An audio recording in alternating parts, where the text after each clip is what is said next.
안녕하세요, 김수장입니다. 자, 오랜만에 또 이렇게 인사를 드리게 됐습니다. 자, 오늘 제가 정말 간만에 오전에 여유 시간이 생겨서 여러분들께 좀 인사를 드리게 돼서 너무 반갑습니다. 자, 오늘 안내해 드릴 물건은 저희 회원님들도 참 많이 질문하셨던 파주 문산읍에 있는 4층짜리 상가주택 물건입니다. 자, 사건 내역 보면서 제가 설명 도와드리겠습니다. 자, 소재지는 파주시 문산읍 당동리에 위치해 있고 감정가 12억 9천에 경매가 6억 3천부터 진행합니다. 보존 등기일이 12년도 11월이기 때문에 건물 나이로 11살이 넘은 애다 라고 보시면 될 것 같습니다. 자, 건물 구성은 4층으로 구성이 되어 있고 1층은 상가, 2, 3, 4층 각 한 가구씩 허가를 받았으나 실제 현황은 각 층 8가구씩 총 24가구로 사용 중에 있는 대수선 위반 사항에 있는 4층짜리 상가주택 물건이다. 이렇게 정리하시면 될 것 같습니다. 자, 건축물 대장 보시는 대로 위반 건축물 딱지 붙어 있고요. 허가받은 가구수 3가구고 2, 3, 4층 각 한 가구씩 1층은 근생으로 빠져 있다. 주차 대수는 8대 빠져 있고 승강기는 설비되어 있지 않은 2012년식 1월 건물이고 변동사항 보시면 지금 적발 내역이 확인이 안 되는데 관할 지자체 전화해 보시면 대수선으로 적발된 이력 확인해 볼 수 있습니다. 자, 이행강제금 액수 가장 많이 궁금해 하실 텐데 제가 그 부분은 뒷부분에 설명 도와드리겠습니다. 자, 등기 권리 살펴보겠습니다. 말소 기준 권리가 우리은행이고 밑으로 다 수멸되는 권리들이기 때문에 등기부상 인수되는 권리사항은 없는 물건입니다. 자, 임차 권리 살펴보겠습니다. 건물 기준, 말소 기준 권리의 설정 일자가 19년도 7월이고 임차 세대 중 대항력 요건을 갖추고 있는 두 세대가 있으나 확정일자를 갖추셨고 배당 요구 신청을 완료하셨기 때문에 전액 배당으로 소멸될 것으로 보입니다. 즉 임차권리 깨끗합니다. 등기권리 깨끗하고요. 건축물 대장상 위반 건축물 딱지가 붙어 있는 상태고 적발 내역은 대수선이다. 대수성 상세 내역은 허가 내역 3가구짜리지만 현재 24개, 즉 증설률로 봤을 때 700% 증설된 물건이다. 이렇게 보시면 될 것 같습니다.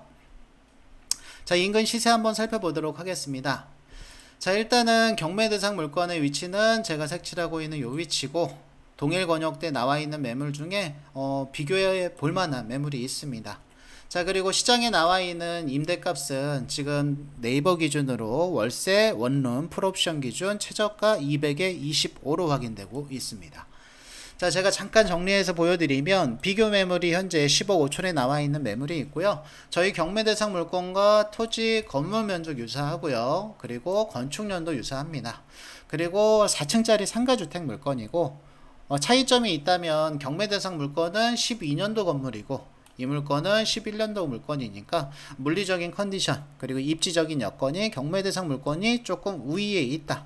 다만 지금 시장에 나와 있는 매물 같은 경우는 허가를 14가구로 받은 물건입니다. 근데 현황은 20가구로 쓰고 있는 물건이에요. 지금 경매 대상 물건은 허가를 3가구로 받고 현황은 24가구로 쓰고 있는 물건입니다. 같은 대수선이라고 할지라도 돌아갈 수 있는, 즉 원상복구를 해도 내 투자 수익률에 대한 감소폭이 크지 않은 물건과 3가구로 허가를 받았기 때문에 돌아갈 수가 없습니다. 돌아가게 된다면 이 건물이 가진 이점, 목적성 자체가 상실되는 물건이고 그 원상복구 비용도 상당 부분 차지하기 때문에 지금은 저희 경매 대상 물건은 좀 변동성에 취약한 그런 물건이다. 즉 이행강제금에 대한 리스크를 단속 규정이 강화된다고 하더라도 꾸준히 안고 가야만 한다. 그런 점을 감안했을 때 제가 보고 있는 추정 시세는 지금 현재 시장에 나와 있는 비교 매물의 가격인 10억 5천 정도로 보고 있습니다. 지금 감정가는 뭐 12억 8천 9천이 잡혔고 지금 경매 최저가는 6억 3천인데 제가 보고 있는 추정 시세는 약 10억에서 10억 5천 정도로 보고 있다. 이렇게 정리해 주시면 될 것 같습니다. 자, 임대 수익은 제가 조금 전에 말씀드린 바와 같이 네이버 시장 최저가가 200에 25고 다방 시장 최저가가 300에 25입니다. 임대 평균값이 썩 높은 지역은 아닙니다. 그래서 제가 최저가 기준으로 계산을 해보자면 기준값 200에 25로 설정을 하고 방이 24개이기 때문에 월 계산하면 월에 600 정도의 수익이 나올 것이고 이걸 연간 수익으로 환산한다면 연에 7,200 플러스 상가 수익을 가산하시면 될 것 같습니다. 자, 연간 기대되는 수익은 상가 수익까지 가산하게 된다면 약 8천 내외다, 이렇게 보시면 될 것 같습니다. 자, 그리고 가장 궁금해하시는 이행강제금이 도대체 얼마냐, 부과 패턴은 어떻게 되냐, 이러한 부분이실 텐데, 일단은 이행강제금 같은 경우는 관할 지자체에 문의해 본 결과 500만원 내외다, 이렇게 보시면 될 것 같습니다. 자, 부과 횟수 같은 경우는 이 부과 패턴, 부과 횟수 이런 것들은요, 결국 자치 조례에 따라서 다 다릅니다. 제가 저번 시간에서도 말씀드렸지만, 지금 파주 같은 경우는 연 1회였다가 올해 5월 달에 연 2회로 건축조례가 개정이 됐고요. 시행 시기는 내년 1월 1일부터입니다. 자, 그래서 우리가 이 물건을 취득하게 된다면 우리에게 적용되는 부과 패턴은 연 2회로 적용이 되기 때문에 나오는 이행강제금 곱하기 2, 이렇게 값을 계산하시면 될 것 같습니다.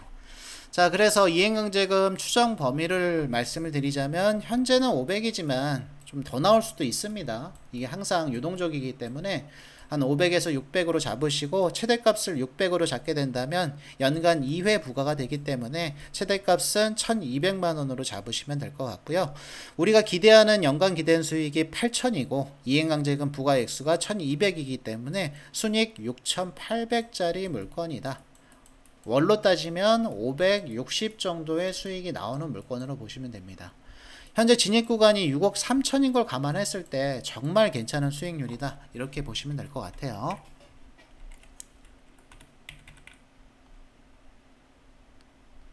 자, 물건의 장단점 다시 한번 정리해 드리겠습니다. 장점은 진입구간 대비 압도적인 수익률이다. 진입구간 6억대인데 지금 월에 560, 연간 6,800 정도의 수익이 기대되는 물건이기 때문에 수익 구간이 굉장히 좋은 물건이다 라고 보여지고요. 단점은 아주 명확합니다. 위반 건축물입니다. 위반 건축물 중에서도 가장 중한 위반 사항인 대수선 위반 사항이 있고, 허가를 3가구밖에 못 받았습니다. 제가 조금 전에도 말씀을 드렸지만, 시장에 나와 있는 매물 기준으로 말씀을 드리면 14가구짜리를 20가구짜리로 쓰고 있는 건 증설률이 40%밖에 안 돼요. 즉, 지자체의 단속 규정이 강화됐을 때 원상복구를 충분히 염두에 둘 수 있는 물건입니다. 근데 경매 대상 물건은 허가가 3가구짜리를 24가구로 쓰고 있어요. 그 말은 지자체의 단속 규정이 아무리 강화된다고 할지라도 다시 원래대로 돌아가기 어려운 물건이다. 왜? 수익률의 감소폭이 너무 막대하기 때문에. 또한 원상복구 비용 자체 역시 마찬가지로 지금 3가구짜리를 24개로 쪼개는 건요, 전체를 다 공사하셔야 됩니다. 그래서 공사 비용도 상당 부분 차지할 거다, 이렇게 보시면 돼요. 자, 얼마 전에 제가 안내드렸던 물건 중에 병점, 그 진안동에 있는 물건이 있었죠. 그 물건이 허가 4가구인데 32가구로 쓰다가 다시 원상복구로 시도를 하시다가 멈춰놓은 물건이었습니다. 자, 이렇게 지금 건축비 자체가 굉장히 많이 올랐기 때문에 공사 비용을 굉장히 많이 감안을 하셔야 돼요. 원상복구를 한다는 것 자체가. 그리고 원상복구를 했을 때 시장에서 어떤 누군가가 받아줘야 되는 물건이 돼야 되는데, 원상복구를 하게 되면 이 건물이 가진 이점 자체가 사라집니다. 그래서 이 물건에 입찰하실 분들은요, 그냥 위반사항을 유지한다라는 관점으로 접근을 하셔야 된다 라고 말씀을 드리고 싶습니다. 원상복구 비용을 차치하더라도 원상복구 됐을 때 수익률의 감소폭이 너무 막대하기 때문에 건물이 가진 이점 자체가 사라져 버리는 물건이다. 자, 그래서 이 물건은요, 반드시 보수적인 목표가액으로 설정을 하셔야 됩니다. 지금 당장의 수익률이 높으니까 내가 높은 금액으로 낙찰을 받아야겠다, 욕심이 난다, 이렇게 생각하실 수가 있는데, 현재의 수익은요, 나중에 리스크를 대비하기 위한 추가 수익으로 염두를 해 두셔야 됩니다. 이걸 단순히 내가 100% 다 가져가는 수익이다 라고만으로 생각하기에는 지금 관할 지자체가 건축 조례까지 개정하면서 단속 규정에 대한 강화를 충분히 의지 표명을 하고 있는 상태고, 경기도 31개 지역에서 지금 연 2회 부과하는데 5군데밖에 없습니다. 그 중에 여주 같은 경우는 연 2회 이내고, 파주, 과천, 남양주만 연 2회예요. 연 2회. 수원, 용인, 화성 뭐 이런 지역들은 다 연 1회입니다. 1회. 그만큼 단속 의지를 표명한 지자체, 감리 주체가 있는 곳이기 때문에 여러분들께서도 앞으로 단속 규정이 조금 더 강화될 여지도 있다라는 부분까지도 염두를 해두셔야 돼요. 그런 것들을 염두를 해뒀을 때 아까 말씀드린 대로 시장에 나와 있는 거는 증설률이 40%밖에 안 되기 때문에 원상복구를 하더라도 수익률에 대한 감소폭이 크지 않아요. 그러니까 이거는 단속 규정 강화에 따라서 얼마든지 본인의 거치를 정할 수가 있어요. 변동성에 대비를 할 수가 있다는 얘기예요. 자, 근데 경매 대상 물건은 3가구짜리가 24가구가 된 겁니다. 변동성에 대한 대비가 안 돼요. 지금 내가 1200 계산하고 들어갔는데 나중에 이행강제금이 막 2400이 됐고 3600이 됐다. 그래도 이 물건을 유지를 해야 돼요. 그래서 이러한 리스크를 가지고 있는 물건이기 때문에 반드시 보수적인 목표가액으로 우리가 기준값을 설정을 하실 것을 말씀을 드립니다. 자, 그리고 추가적으로 말씀을 드리자면 지금 우리가 24가구로 방을 쪼개놓은 물건이기 때문에 수익이 좋은 물건이에요. 그런데 여기에 전제가 필요하죠. 어떤 전제가 필요할까요? 공실률이 낮아야 한다. 그래서 제가 아까 임대값 계산할 때 시장 최저가 기준으로 뭐 200에 25로 계산을 해드렸습니다. 제가 권역에 나와 있는 매물들 쭉 살펴봤는데요. 임대 평균값은 높은 편은 아니에요. 그 말은 공급량이 어느 정도 있다라는 얘기이기 때문에 이 물건에 입찰하실 분들은 반드시 현장 임장을 통해서 임차 수요에 대한 심층적인 분석을 하시고 입찰에 참여하실 것을 바랍니다. 방을 아무리 많이 쪼개놔도 임대가 안 나간다면 이거는 아무런 소용이 없습니다. 그래서 이 시장에서 임차 수요가 어느 정도 발생되는지, 내 물건의 공실률을 어느 정도로 계산해야 되는지, 이러한 부분들에 대한 심층적인 확인도 필요하기 때문에 여러분들께서 현장 임장을 통해서 꼭 더블 체크를 해보시기 바라겠습니다. 자, 그리고 제가 잠깐 여러분들께 지자체별로 이게 부과 패턴이나 이런 것들이 다 달라요. 그러니까 쉽게 말씀드리면 뭐 이행강제금은 건축법에서 1년에 2회 이내 범위로 부과를 한다라고 규정이 되어 있고, 부과 횟수 같은 거는요 각 지자체에 다 위임합니다. 그러니까 지자체 조례에 따라서 다 다르다는 얘기예요. 그래서 경기도 31개 지자체에서도 2회 부과는 아까 말씀드린 대로 뭐 파주, 남양주, 과천 이런 데만 지금 2회로 써놨고 나머지는 다 1회라고 보시면 돼요. 자, 그래서 제가 이거를 다 지역별로 상이한 이행강제금 패턴을 우리가 어떻게 확인을 하냐라는 부분을 질문하실 수가 있기 때문에 제가 검색하는 방법을 알려드릴게요. 네이버 들어가셔서 자치법규라고 치시면 자치법규 정보 시스템이 나옵니다. 클릭하시고 오른쪽 상단에 돋보기 모양이 보이시는데 그걸 누르시고, 지금 우리 물건이 파주에 위치해 있죠. 그러면 파주 한 칸 띄고 이행강제금 이렇게 치시면 돼요. 그러면 파주시 건축 조례가 확인이 됩니다. 위에 게 있고 밑에 게 있는데 밑에 게 개정된 겁니다. 보시면 23년도 5월 9일자고 위에 게 22년도 4월 29일입니다. 자, 보시면 과거에는 작년에는 이행강제금의 총 부과 횟수는 1회로 한한다. 즉 한 번만 부과하는 지자체였어요. 자, 그런데 이게 5월 9일날 어떻게 개정이 되냐? 이행강제금의 총 부과 횟수는 연 2회 이내가 아닙니다. 연 2회로 한한다. 1년에 2번 부과하겠다라는 뜻이에요. 자, 그래서 제가 잠깐 그 이행강제금 변천사를 잠깐 봤더니 4월달에 23년도 4월달에 건축물 이행강제금을 1회에서 2회로 개정하자라는 내용이 발의가 됐고요.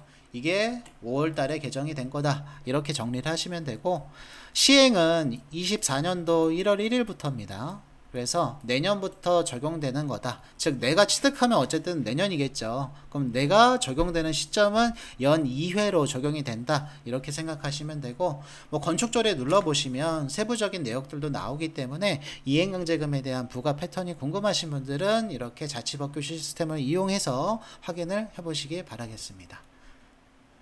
자, 그리고 추가적으로 제가 이제 좀 말씀을 드리고 싶은 건, 많이 질문하시는 게 특히나 이제 위반 건축물인 같은 경우 대출 나옵니까? 이런 질문이 가장 많으신데 제가 좀 다시 한번 정리를 해드릴게요. 자, 먼저 다가구나 상가주택은 방이 많죠. 그럼 우리가 소액임차 보증금을 제하고, 즉 방빼기를 하고 대출이 나가면 대출 받을 게 없지 않습니까? 이렇게 많이들 질문을 하세요. 그래서 우리는 방빼기 차감이 없는 신탁으로 대출을 받는 겁니다. 그러니까 신탁 대출로 가능하다, 이렇게 생각해 주시면 될 것 같고요. 자, 두 번째, 위반 건축물 대수소 물건입니다. 불법 용도 변경 물건입니다. 뭐 조경 위반 물건입니다. 불법 증축 물건입니다. 이거 대출 가능합니까? 가능하세요. 가능합니다. 제가 올해 6월 달까지 대출 문의한 다가구 상가주택 물건이 100건이 넘습니다. 자, 이 중에 대수소 물건도 있을 거고, 증축된 물건도 있을 거고, 용도 변경된 물건도 있을 겁니다. 자, 모두 대출이 가능했습니다. 자, 그래서 대출이 가능합니다. 이 건축물이 갖고 있는 컨디션보다 여러분들의 소득과 부채 비율이 훨씬 더 중요하다, 이렇게 보시면 될 것 같아요. 자, 그리고 단독 낙찰도 대출 가능한가요? 네, 가능합니다.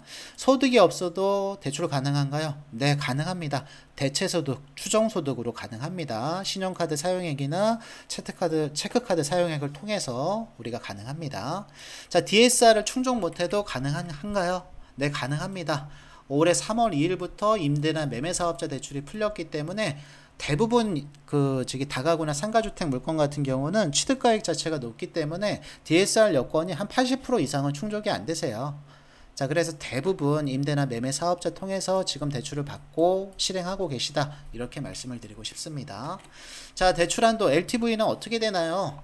쉽게 말씀드리면 그냥 낙찰가의 80으로 잡으시면 됩니다. 아, 상가주택은 조금 더 나온다는데요. 이 지역은 조금 더 나온다는데요. 어떤 물건은 90%까지 나온다는데요. 예외적인 경우는 있습니다. 뭐 가끔씩 90%까지 나오는 물건이 있는데 그냥 낙찰가의 80%로 정하시는 게 가장 합리적이라고 보이고요. 일반적이라고 보이고요. 그리고 조금 디테일하게 말씀드리면 다가구는 감정의 60이나 낙찰의 80 중에 낮은 금액, 상가주택은 감정의 80이나 낙찰의 80 중에 낮은 금액, 그리고 지방 같은 경우, 지방 상가주택 같은 경우는 감정의 70이나 낙찰의 80 중에 낮은 금액, 요렇게 조금씩 다 갈리기 때문에 그냥 평균값 계산하시면 대부분 낙찰가의 80%다, 요렇게 기준값을 머릿속에 새기시면 될 것 같습니다. 자, 신탁 이후에 전세 세입자를 맞출 수 있을까요? 과거에는 가능했습니다. 그런데 지금 전세 피해를 보신 세입자분들이 워낙에 많으시고 그만큼 시장 반응이 굉장히 좋지 않습니다. 특히나 신탁 물건의 전세 세입자는 과거에도 맞추기 힘들었습니다. 그래서 내가 신탁 대출을 받았다, 그럼 100% 월세 구성이다, 이렇게 기준값을 설정하시는 게 맞습니다. 자, 신탁 상품은 원금이자 같이 내나요? 신탁 상품은 3년 거치식 갱신형 상품이기 때문에 그냥 3년 동안 이자만 납부하시면 됩니다. 자, 그러면 DSR 충족이 안 됐을 때 임대나 매매 사업자가 필요하다고 얘기를 하셨는데, 사업자는 입찰 전에 내가 미리 준비를 하고 있어야 되나요? 질문하시는데, 취득하고 나서, 낙찰 받고 나서 준비하시면 됩니다. 자, 어쨌든 오늘은 전체적으로 뭐 위반 사항이 있는 물건을 우리가 입찰하는 방법에 대해서 좀 말씀을 드렸고요. 다시 한번 말씀을 드리지만 보수적인 접근이 필요한 물건입니다. 이 인근에 나와 있는 다가구 상가주택 물건들, 대수소 물건이 굉장히 많습니다. 굉장히 많아요.